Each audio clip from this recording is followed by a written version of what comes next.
종합제 TV 시청자 여러분 안녕하십니까. 2024년 9월 5일 오전 11시입니다.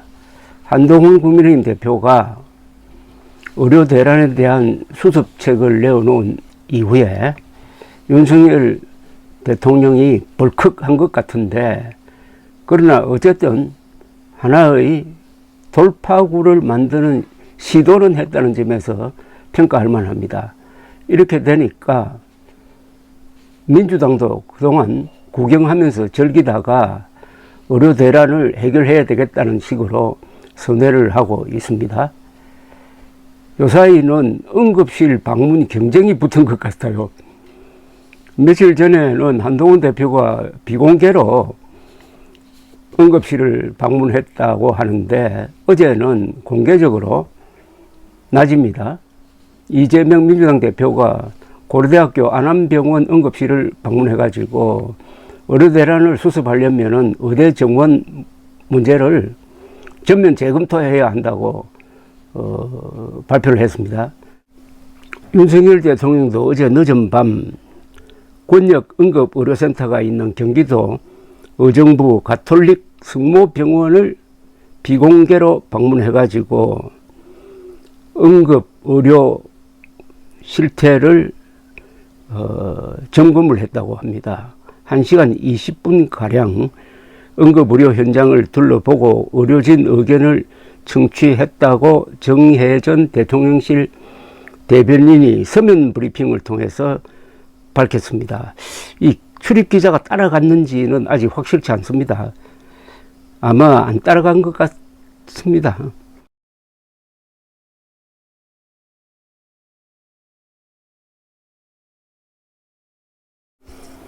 와이셔츠 단추를 끼울 때 첫 단추를 잘못 꿰인 상태에서 그냥 다시 풀고 다시 하지 않고 그냥 귀찮다고 미련하게 계속 단추를 꿰면은 그 옷을 입고 바깥에 나가면은 어떤 모양이 됩니까? 아주 우스꽝스러운 모습이 되지 않습니까?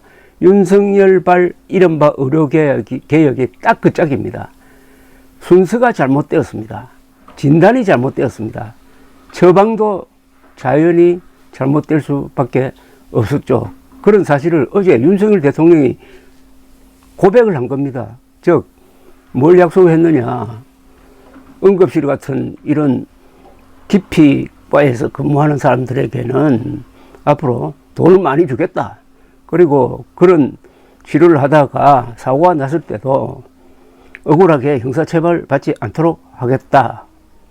요겁니다. 근데 이걸 의사들이 그동안에 줄기차게 요구했던 것 아닙니까?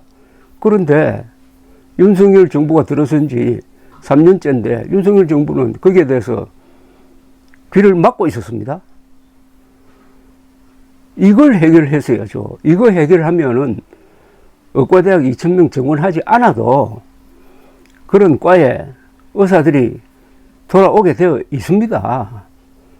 근데 그걸 하지 않고 거기에 귀를 막는데 앞장섰던 박민수 차관 같은 사람을 데리고 나와가지고 의사들을 격려하니까 자기 얼굴에 침 뱉은 겁니다. 윤석열 대통령은. 한국의 보수 세력은 문재인 정권 시절에 문재인 정권의 경제정책을 비판했습니다. 이른바 소득 주도 성장. 소득을 높이면은 성장도 따라온다. 그래서 국민들에게 퍼주기 하는 것을 합리화했습니다. 반대이죠. 경제 성장이 되어야 소득도 같이 높아지는데 이걸 완전히 거꾸로 해버렸습니다. 그래서 보수층에서 뭐라고 비판을 했느냐 하면은 말이 마차를 끌도록 한다. 이게 맞는 거 아닙니까? 말이 마차를 끌도록 해야지 마차를 말 앞에 붙여가지고 마차가 말을 끌도록 하는 거하고 똑같다라고 아주 적절한 비유를 했습니다. 마차 뒤에 말을 붙여놓고 그 말을 부리는 사람이 마부가 말에게 채찍을 가하면은 말이 앞에 있는 마차와 부딪혀가지고 그냥 마차가 뒤집어지든지 엉망진창이 되는 것 아닙니까? 똑같은 일이 지금 윤석열발 이른바 의료개혁입니다. 2,000명 정원을 내지르기 전에 그것 말고, 의사들이 반발할 것이 뻔한 그것 말고 제도적으로 개선할 부분이 바로 윤석열 대통령이 어제 이야기한 보수 체계를 바꾸고 사법 리스크에서 억울하게 당하지 않도록 보호하는 두 개였습니다. 그걸 하지 않았잖아요. 그걸 먼저 했어야 됩니다. 근데 이번에 발표할 때 그것과 2,000명 정원을 함께 발표해 버리니까 의사들 입장에서는 2,000명 정원만 머리에 들어오고 다른 이 제도적 개선 이거는 믿을 수 없다 이렇게 돼가지고 토탈 부정으로 가버리게 된 겁니다. 두서가 없이 일을 하는 겁니다. 일머리라고 합니다. 일머리라는 게 있습니다. 저 사람은 일머리를 잘 아는 사람이다 하면은 그 사람은 유능한 사람이라는 거죠. 좋은 예가 있습니다. 박정희 대통령이나 이명박 대통령이 일머리를 아는 사람이었습니다. 일의 두서를 아는 사람이었습니다. 그래서 뭐 박정희 대통령은 더 말할 것도 없고 이명박 대통령의 서울 시내 교통체계 개편이라든지 저 반대가 많았던 청계천 복원 이건 다 성공할 수 있었습니다. 윤석열 대통령은 개혁을 하면은 저항이 있을 수밖에 없다고 하는데 그건 다 무능한 사람이 한 이야기입니다. 이명박 대통령의 종합적인 서울 시내 교통체제 개편에 대해서 누가 저항을 했습니까? 누가 저항을 했냐고요. 청계천 복원공사에 대해서 누가 저항을 했습니까? 저항하고 싶은 사람도 서울시가 나서서 설득을 하니까 저항이 없어진 것 아닙니까? 이렇게 했어야죠.